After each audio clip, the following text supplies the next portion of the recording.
嗨，大家好，我是前田。我今天会穿厨师衣，是因为我今天要做这道料理是非常正式的料理。这道料理是之前国宴里面的菜单里面出现的其中一样。这道料理叫做锦绣菊花炖品，它就是把豆腐用非常细腻的刀工法去把它切成菊花的造型。然后另外我们会再熬煮老母鸡汤或是大骨汤，然后再把大骨汤或老母鸡汤的汤加到这个豆腐里面，再去用蒸笼炖，大概会炖大概40到50分钟。所以这道料理算是蛮搞纲的，但是我觉得你吃的时候你也会觉得很赏心悦目。走吧，跟我一起制作料理 ，Let's go！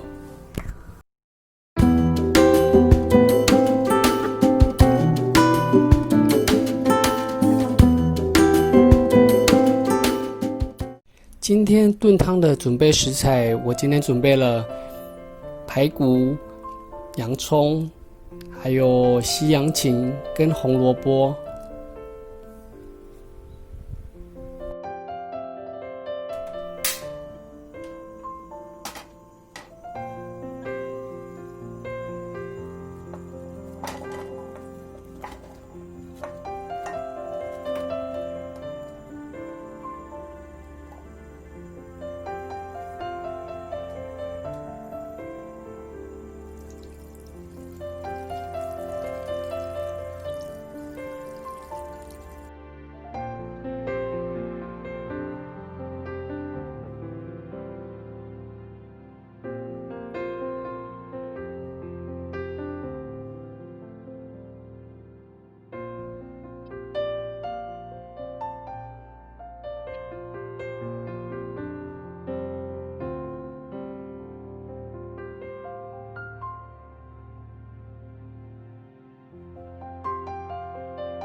今天准备的国宴料理豆腐花好咯，如果你今天喜欢我的影片，就帮我订阅、按赞及分享哦。